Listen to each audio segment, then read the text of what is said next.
Can words change the world? According to Matteo Esposito, an autistic playwright, they can definitely make a difference. Welcome to the Water Prairie Chronicles, a podcast for parents of children with disabilities. I'm your host, Tonya, and I'm glad you're here. In this episode, I'm talking with Matteo Esposito, a young playwright and set designer from Canada who is passionate about using theater as a teaching tool. His play, Sorting It Out, based on his own experiences, recently had a successful off-Broadway run. Let's dive in and learn from Matteo's unique perspective. Matteo, welcome to Water Prairie. Thank you for having me. It's been a pleasure to be here. I was really impressed with what I heard about your play, Sorting It Out. Can you share kind of how you took your own experiences on the autism spectrum and put that into a play? Absolutely. So, first of all, I want to say inspiration can come from anywhere. Sorting It Out was based on a true experience on a transit bus in Oakville, Ontario, Canada. We were 13 out of all numbers. But honestly, and the story goes as it, like, I walk in, I press, I'll tell you actually, I walk in, I tap the thing, whether with the bus driver was the thing, I walk on the back of the bus, and I sit there, like, right at the back of the bus. Somebody turns to me and he says, "I remember you from somewhere." I said, trying to sound like today, and I don't normally talk like this, "I don't know you from a hole in the wall, man. I don't normally talk like that." But right, exactly. I don't use that slang that much, or not at all. I swear a lot, but that's a different story, right? Back to this. So he said, "But I remember you from somewhere. You were with Brandon." Now, Brandon now I knew a bunch of Brandons. Brandon's in special education, Brandon in the hallway, but like, so I was like, and of course I had to play along. Yeah, now I remember. Oh, yeah, now I remember you. Thank goodness I'm an actor. Honestly, thank goodness I'm that. But honestly, though, then he said, "Oh, great. So where are you off to today?" I said, "Community living Oakville. That's where all the special needs go." And this is his reaction. "That's nice." And at the next stop, he walked off the bus. He just looked at the bus driver, saying, as if to say, "Why didn't you let this kid on the bus?" And he looked so businesslike, that, like, calm, like cream-colored pants, nice collared button-down shirt, or nice collared shirt, beautiful. Like he was, yeah. And he got off on the next stop in the forest. And I know where he stopped. Awful. So I went to community living, okay, and I came home early. And in this house, I walked in, and I was so angry. I felt bad for my father because my parents get the brunt of it all the time because I'm autistic and I get angry and something. But this time I was really angry not because he used the R word or anything like that, but honestly, he pissed me off. And I said I had enough of this kid in my hand. I have to do something about it. I'm a writer. I didn't even think about it. I said, "Daddy, give me a piece of paper, give me a pen, and I'm writing something down." So that's what I did. I went to the kitchen table and I wrote the first draft of Sorting It Out on paper. Wow. And I don't have the paper. It's all on my computer. Of course, technology has. But honestly, though, there's a line that I want to share with you that almost everybody from this play, and it's not my only play that I wrote, but this is pretty interesting. So there's a character named Bob who's the homemaker, or the caretaker of Nick. He's like the helper of Nick. He's like a support worker almost. And he says, "You should understand about special needs," to Ed. Now, Ed is our ignorant antagonist. He's so ignorant, he's so blunt, he's so rude. Then Ed says, "Society doesn't understand, so why should I?" Think about that. When people are born into a society, who do you follow? Society or yourself? Of course, society. Because society is a machine. It's a system. It's something like that. And you have to be very, very clever into making your own rules for society and going on your own path. Because if you're not careful, you will go on the wrong path with all of society. And I think Ed is a manifestation of people in society that, I hate to say this, don't like us, don't understand us. And he's young. He's like, and why this character is like young, college age, just out of college. He's a businessman, right? Student, everything. Is I based him on the character on the bus, and I was Nick. And it felt like this character was literally following me around, in a way, saying, and honestly, those are the best kind of stories. It's based on my own experience and my own experience. So when you walk in, you're experiencing like this story that people really don't know ever existed, but it actually exists in real life because it happens every minute and every day. Of course, I'm a dramatist. I'm a playwright, so I add my own interpreted. I own my own weave. I weave my own experiences, and I weave other experiences. For example, before even Ed says that line, there's a part where Ed. Now I stem, which is an autistic thing. So I stem with paper clips and twist ties. This is twist ties and a paper clip. So I stem like this, and basically, it's for the people who can relate, and I know there's a lot of people that can relate to this. So I was a kid in special ed, right? I had an EA, and they said, put that away or I'll take it away, which is awful. And it's sad because if they could only explain to the other kids, he has autism, he needs to do this. But these people are so stupid on the other end of the spectrum, if you know what I mean. I'm not talking about the autistic kids. I'm talking about the neurotypicals who think they know it all, but they don't. Because if they knew it all, they would let us do it. Think about that. Anyway, I put that into my place where Ed said, he looks, give me that. And he snatches the string away from Nick, who's actually stimming and trying to calm himself down. And he said, it's annoying. And I remember, son, that's enough. He basically tosses his string back. And Nick said, please, Ed, please don't do that again. I have autism, or I'm autistic, and the play continues on. And that's one of the biggest moments is that's one of the first big moments that Ed really reveals himself as a character. Like, he's arrogant, he's annoyed. And the best thing is, I'm going to take it away from this punk, this kid. And that's my tribute to all the EAs that mistreat all the kids like that. Because honestly, and I love telling this because when people see it live on stage, you're like, oh, how sad. But you don't realize that you're doing it in person yourself. Parents included. I dare say parents included. Because a lot of people still don't understand what autism is, or they're only scratching the surface, especially a new person just getting diagnosed. Like, we have so much to offer. And I think we're assets instead of liabilities, if you know what I mean. Assets instead of liabilities. And a lot of people argue, no, we're not. You're disabled.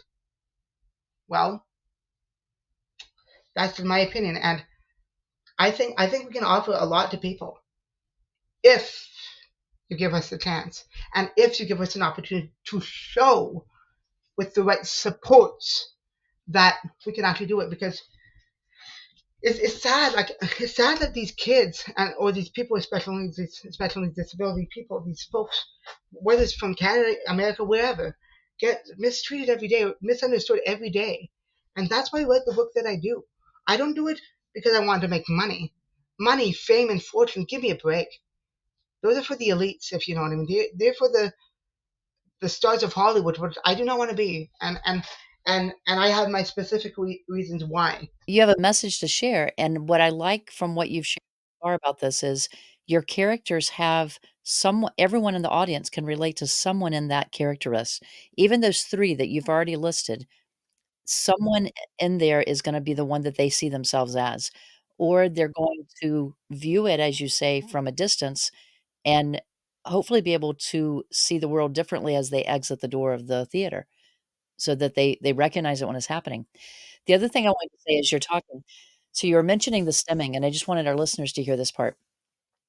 We just had an episode out a couple of weeks ago where we talked about this too, and the specialist that I was talking to mentioned that if you have a child or if you have a student or if you're in a community group and you're working with kids and they have what you might consider a toy out. So if they do need to be stemming, if that is causing a less of a behavior issue for them and it's actually giving them a focus, then it's okay because they need that. If it's become a toy and they're being abusive with it, then now it's a toy, you need to take that away. So there is a difference between whether they need it for comfort and for stabilizing themselves or if they're using it for a distraction. I agree. And I totally agree on that. And in that scene in particular, Ed is trying to calm. Not Ed. Nick is trying to calm himself down. I'm okay, Nick. I'm okay. Give me that. Like, he's trying to calm himself down. He's trying to lower, like, the anxiety. And of course, we all know what happens because I told you. But things like this do happen, and they happen Oh, every day. more often than not. Exactly. Every minute of every day. And my heart breaks for these kids because I am one of them. Remember that. If if you are one of, I hate to say this, the breed of the special needs, you should be advocating for each and every one, whether it's cerebral palsy, autism, Down syndrome. You should be advocating for these kids. You have a responsibility. It's not a right, but to me, you have a responsibility, like I do with my work. When a lot of our listeners are parents, so they understand what you're talking about. However, they're having to work with teachers, neighbors, family members sometimes too, who don't understand. So I think it helps to be able to hear your point of view so that they have that reassurance that, yes, it is right. I do need to advocate for my child. I do need to help me not make it easier for everybody, 'cause when none of us need to make it easier. We want to be able to live our lives, but every child has the right to be able to grow up and be that person they're supposed to be. You are a phenomenal playwright. If you had not been given a chance to get to this point, and I'm thinking how young you are, where are you gonna be in 20 years is what I'm thinking. I don't even want to even think about that, Tanya, with all due respect. If I just want it to happen, I just want it to happen because I have more lives that I need to touch before I go. Oh, yeah. Oh, yeah. The, so I wanna move into sorting it out. Now sorting it out has gone to New York, correct? So what type of audiences has it been exposed to already? So I'll start with the original production that I was in. I played Nick, the original Nick, because the actor dropped out of the week of. We all know, we all have these kinds of stories. The show must go on, right? Of course. So the week of, I was, okay, I'll try and pick another picture because this is great. Um, Easter Sunday. The show was Thursday night, the week of. So everybody was here. My uncle, who was directing it, he's an industry member, Anthony Tulo. He's amazing, musician, singer, songwriter, and this was the first time he directed any play. He's a film director, but he comes from the industry of entertainment for years. He's fantastic, and I asked him, and he said okay, and John Paul, who I have to harp on a little bit because he's amazing. I know him for 9 years, and he has hydrocephalus, which means he lives in Toronto housing, and he gave me $5,000 to do this play out of his own disability pocket. So he never knew me. He never knew the work that I did. I just said, I'm doing a play. I'll give you money. Huh?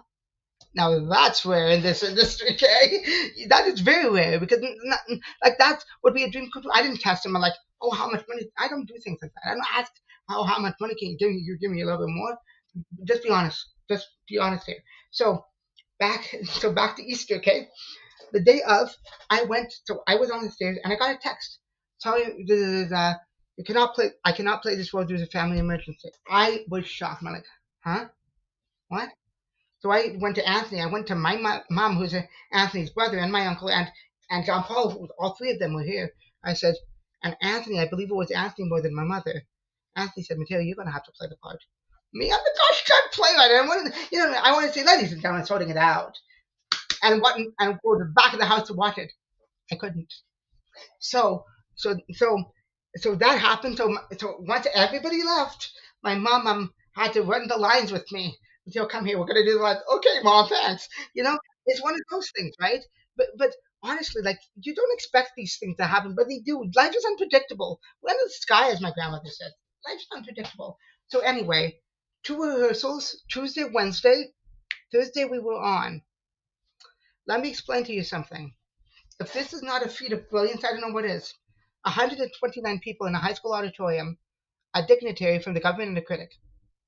And we had to stop the show because more people were coming in. That was in a high school. And my mom got the high school for free, and we got professional actors, we did everything. But I want to share with you a story that happened after. So after it, the audience was abuzz. They gave us a standing ovation. Why not, right? Right? But there's two things that I want to mention. So the standing ovation I was kind of expecting because I did not know that people would gasp or cry, but that makes me happy. I got you guys in the palm of my hand as a writer, and that's the best thing as a writer. That's the best thing.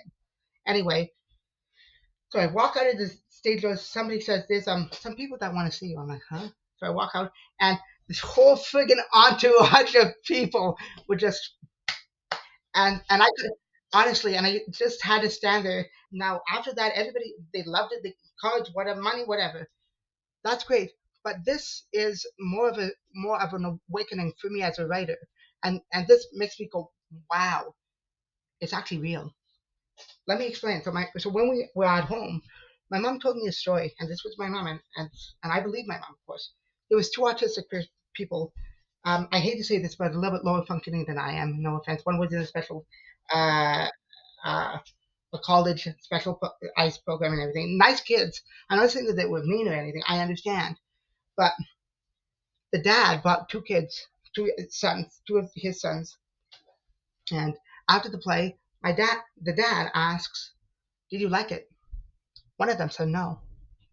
I'm like, "What do you mean?" And my mom said, "Wait, Matteo, he knew exactly what his son meant.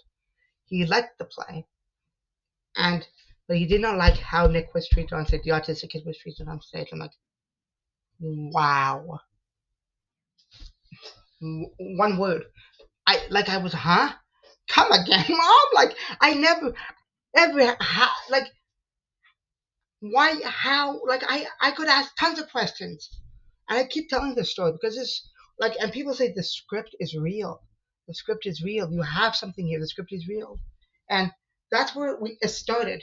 Got and now New York. Okay, the audience. I went to New York actually, and I saw a preview performance, 25-seat theater off of Broadway. Like I was here, and the actors were here, right here, where my finger is. So it was like that, like not even a foot close to the actors. It was that, like that small of the room, and of course I cried and everything, but I didn't really like the production. But what I liked is what happened after. When I went back home, I said, "Okay, thank you, John. Nice to meet you, cast, whatever, blah blah blah." But I never ever thought that this would happen, and it's great. So the first week, Thursday night, Friday night, Saturday night, and Sunday afternoon. The three first shows, Thursday night, Friday night, and Saturday night, were not sold out. Sunday was sold out. I'm like, okay, like I never ever had any of my plays sell out every single seat in the house, especially a 25-seat theater. Not knowing not know who I am as a writer, and I'm autistic. Like, who would want to come see my play about autism? Like, he's from a different country. He's written about autism. He has autism. Like, why? And it's about somebody's ignorance, misunderstanding. Why would I go see it? But but that was just the first week. Second week, this Thursday was half sold out, half empty. Friday night, oversold. Saturday night, sold out. Sunday night or Sunday afternoon, sold out. And what I mean by oversold is 25 seats, 26 people came. If the producer didn't get him a seat, you know what that would be? Standing room only in the back, buddy. And honestly, and I never ever thought that would happen. So our producer broke even and he made money. Which and he said, I don't, I know we're not going to make money off of the play. I'm like, Don, I forgot my thing, sir. Sir, like be a little bit more positive. But I agree with you. I felt like saying, I agree with you. I don't think we'll make much money either. Maybe 100, maybe we might break even. But the guy was probably skipping down 45th Avenue saying, I made money off of this play, which is great.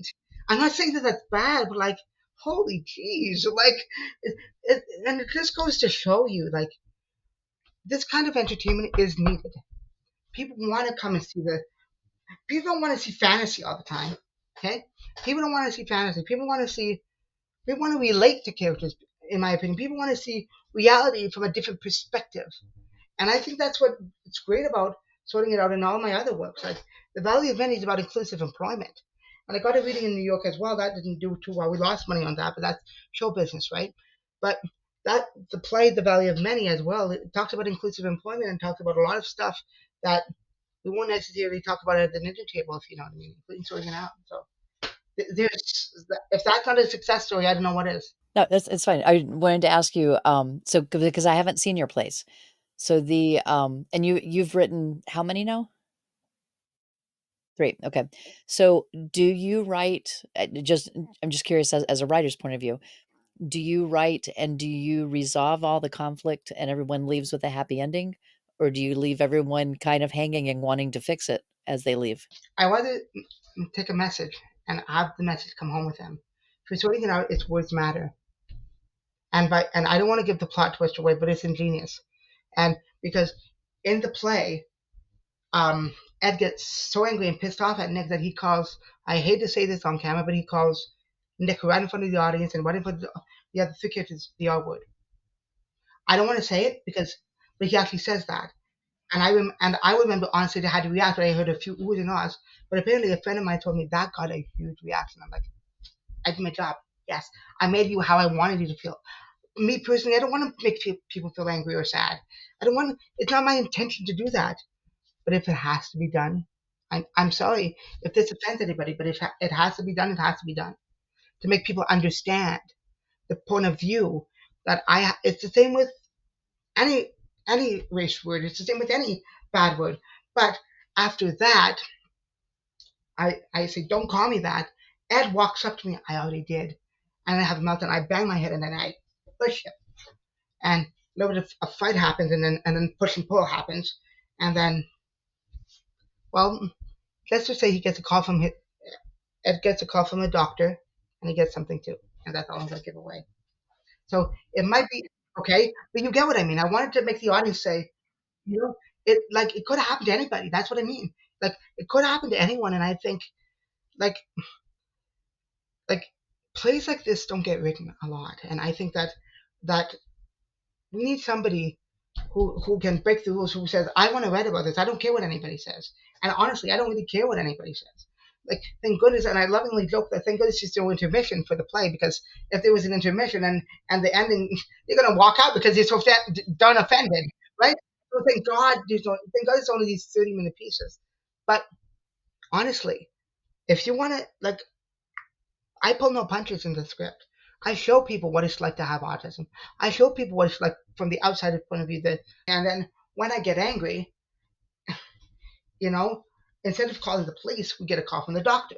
And because, in my opinion, I don't want to call the police because then I would look bad, right, as an autistic person. And I don't think, in my opinion, I don't think that anybody should be mistreated in society, including from the police, from the authorities, from the government and everything. But that's not the world we live in.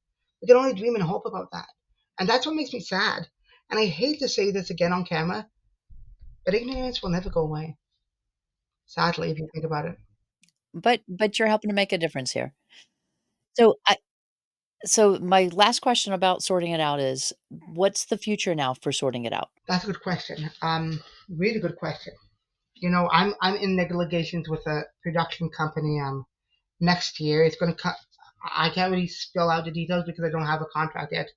But honestly, I would love, and for the people who are listening, I would love for you guys to grab a copy. Like, I would love to share my email with you guys if you don't mind on the thing, because I would love people to experience just reading it. And one person said, even reading it, I felt like punching the screen. These characters are so vibrant, and like I'm like, and I touch a nerve in everybody. Like people, like, and my question to me is why? But now I understand why. It's because people need to know how to be. People need to be reminded to be treated in society. I'll tell you a question, and it's always gnawing on me. But why do I need to write a play about about human decency when people should know how to treat people decent? Think about that. Think about that. Think about the why. Like, why do I need an autistic kid, 26? I was It was 2019 when we first premiered it, a long time ago when first wrote the first draft. But like honestly, like it still gnaws on me. Like, why do we need to write a play about how to treat people in society when we should know how to treat people in society? And I think it's society itself, the government, the influences, the media, the music, everything comes together to make this horrible impression on these kids. And I hate that. Like, why can't we just live in peace and harmony? Well, we can't, of course. And I hate when people say, "What do you want for Christmas?" Or, "What do you want?" Well, the world peace. Yeah, and I feel like that's going to happen. Honestly, I'm not trying to be negative, but the way that we combat it is us. It's us, not special but all the humans have to get together and understand that I hate to say this, but we're part of a system, and it's a horrible system.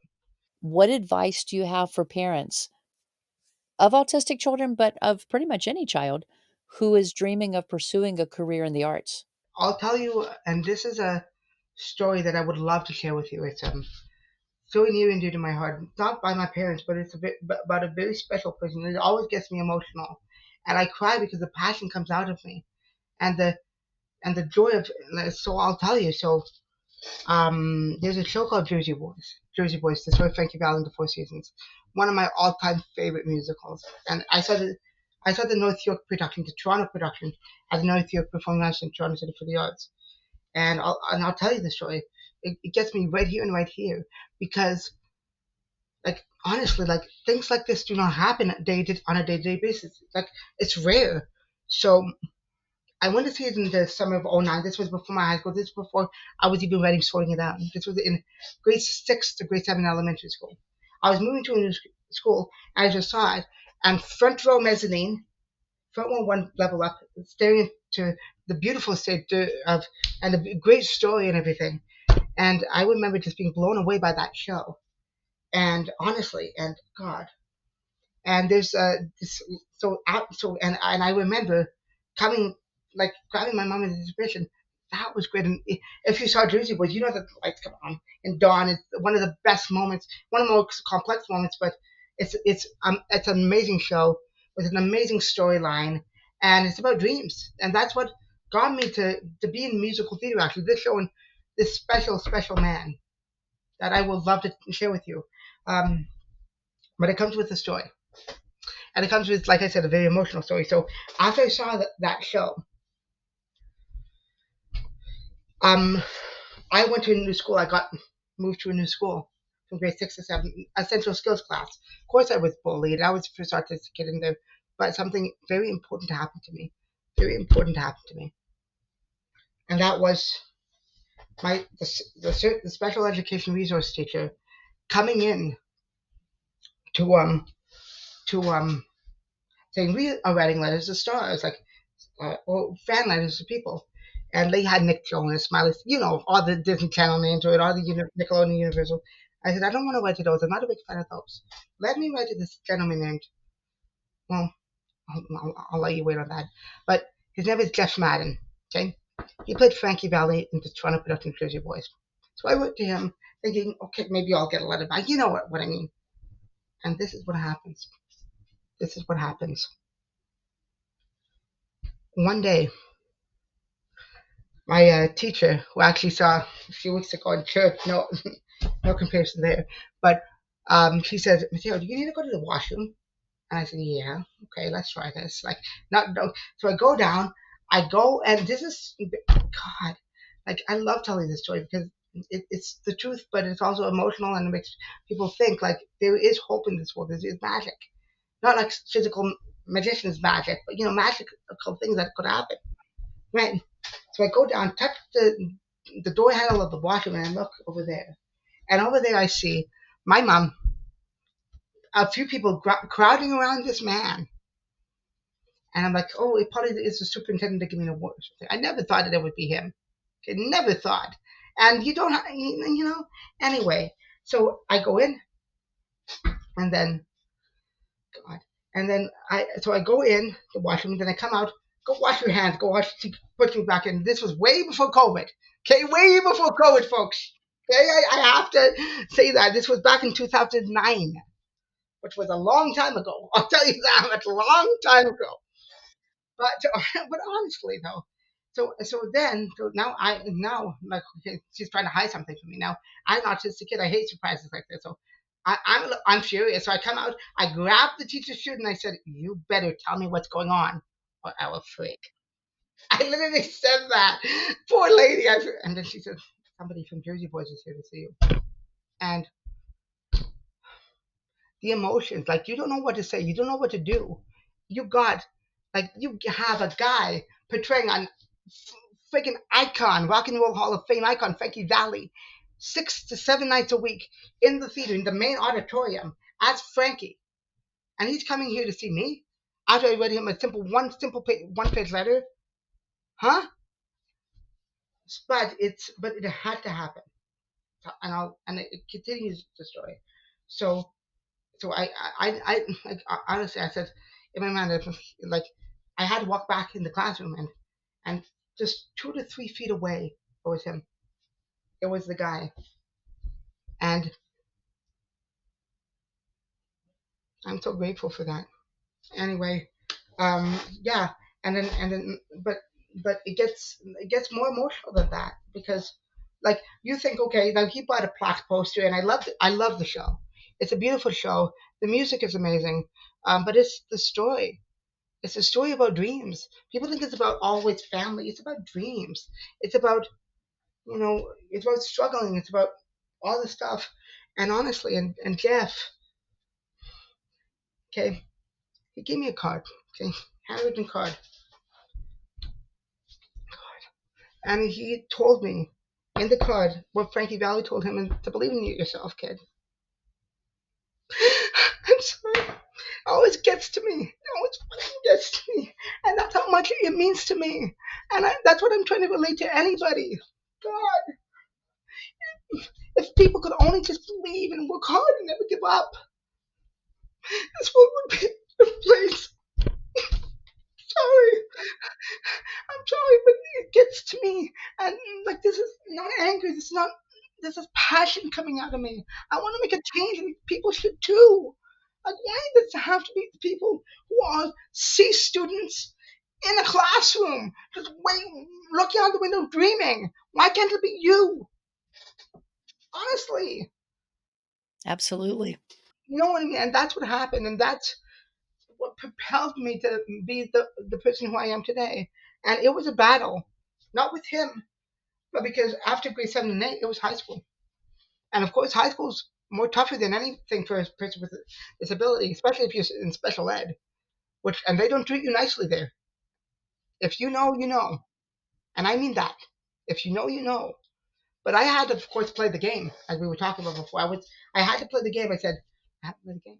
Because outside, I'm gonna do it. And now I'm in college. Now I'm in college, and I got my English. I got a 72 in English, grade 12 college English, and but it's great. And now next year I'm going to be graduating Sheridan College, and I'm hoping to go to University of Set Design, but that's a whole nother ball game.